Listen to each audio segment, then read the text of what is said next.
embarrassing. Truly embarrassing. How do you have a performance like you did last game and come out that bad in the next game? It makes zero sense. None. None at all. And I just don't understand how you could be that bad. And it's always on national TV, right? On national TV, we haven't won once this game on national TV. And it's always just embarrassing. It always has to be just completely embarrassing. And speaking of embarrassing, David Quinn, oh my God. Oh, wow. Oh, wow. Do I have questions? Do I have a big question? Why? Why? Why in the world? How? How does Mika Zibanejad continue to be one of the most played forwards on the team every game? It makes zero sense. None. And you're playing him at the end of the game when it's a 6-on-4. You're playing him. Don't care what he's done in the past. He sucks.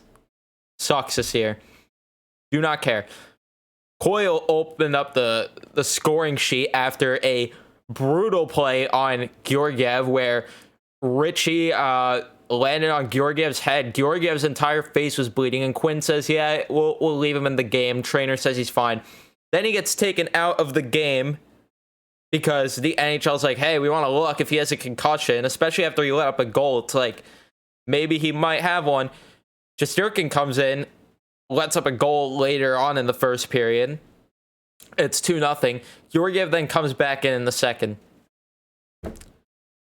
You might as well just have left Shesterkin in the game at that point. Might as well have, in my opinion. Not that Georgiev played bad, it just... Oh boy. Oh boy. Jack Johnson continuing to get too many minutes. Same with Smith. At least Lindgren got more minutes than Johnson and Hayek today. Thank God. It's been like all year he hasn't done that. Shesterkin, by the way, got the loss on the game. A 1-save loss, which sucks. And then Blackwell, though, at least scored a goal with a great pass by Lafreniere. Great drop pass. Miller got the secondary, which was good to see. So at least Lafreniere getting points in consecutive games, and this is maybe getting him going a little. Maybe fans in the building are getting his juices flowing a little. Which I like it. We like to see him succeed, obviously. At least he also got more ice time, and you see what happens when he gets more ice time. He gets points. It's amazing how that works, Quinn. I know it is fascinating to you that that's how things work and that's how hockey is. It just I know you can't process it, but that's just how it works, and I know you must be fascinated by that. Physical game also. 37 hits for the Rangers, 43 for the Bruins. Very physical game there. He also had, after the Blackwell goal, McKay get all pissed off, and I don't know what that was. 0 for 3 on the power play. Doesn't surprise me. We only took one penalty in the game. But this is what happens when you play a defensive game, when you trap and play a defensive game like that. You get 21 shots on goal. 21? That's it. 21 shots on goal. That's all the Rangers had. And it seems like, by the title of the video also, they are allergic to being 500, because this game would have put them at 500. And then you're getting in the conversation of, all right, we're going on a little bit of a run here, beating the Bruins twice. Getting up to 19 points. Still a little far back. Still a tough hill to climb, but you're starting to get this feeling that, all right, maybe we could get something going. But no. Just not the case. Not the case at all. Tuukka Rask must have had... He could have fell asleep in net. He could have slept the entire first period specifically. He could have slept that entire period in net. And there still wouldn't have been a goal. Zibanejad,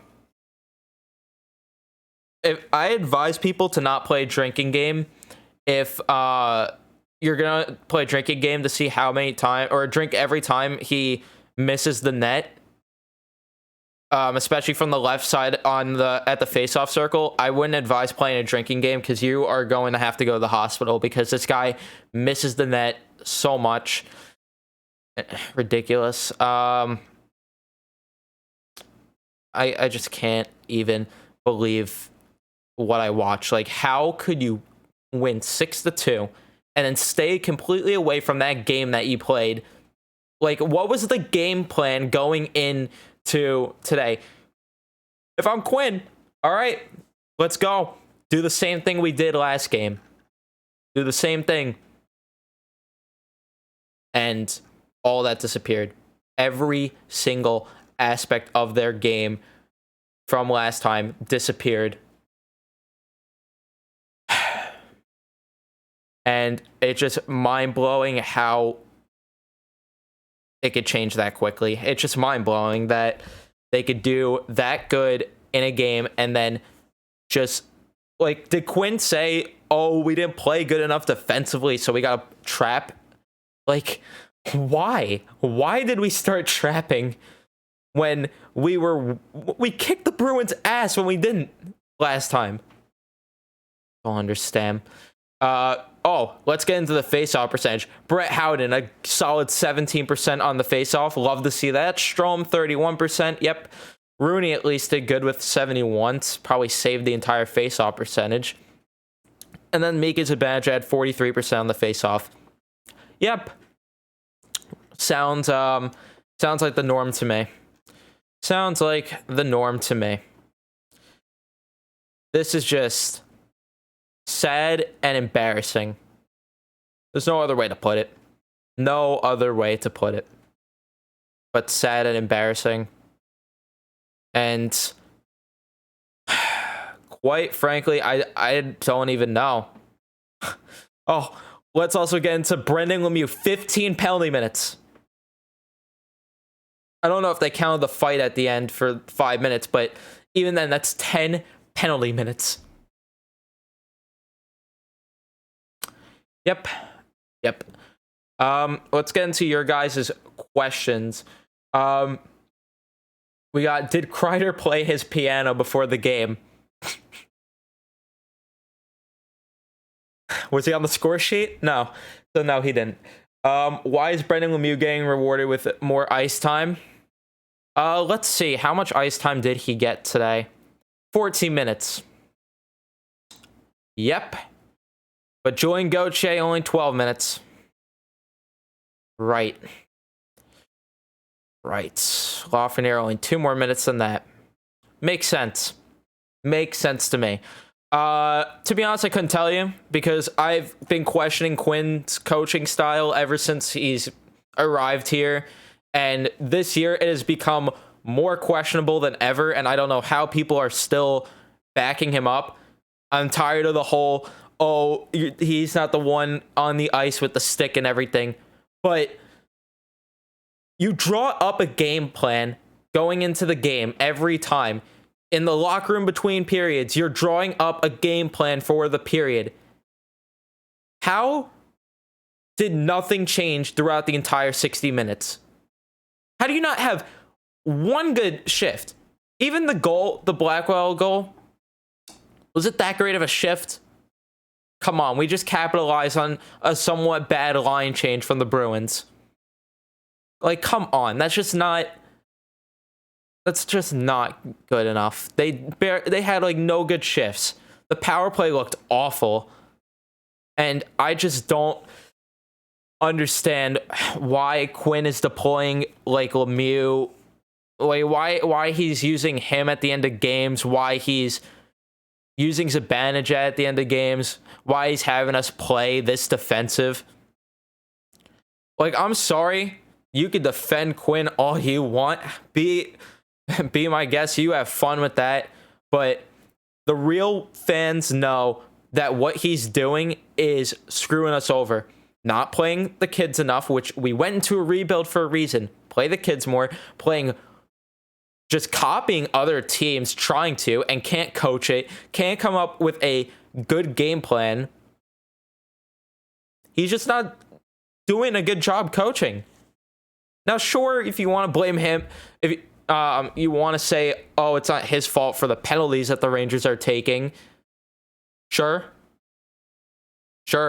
not his fault, but you have to come up with a good enough game plan. You have to. And it's as clear as day, the game plan shifted from a amazing 6-2 win.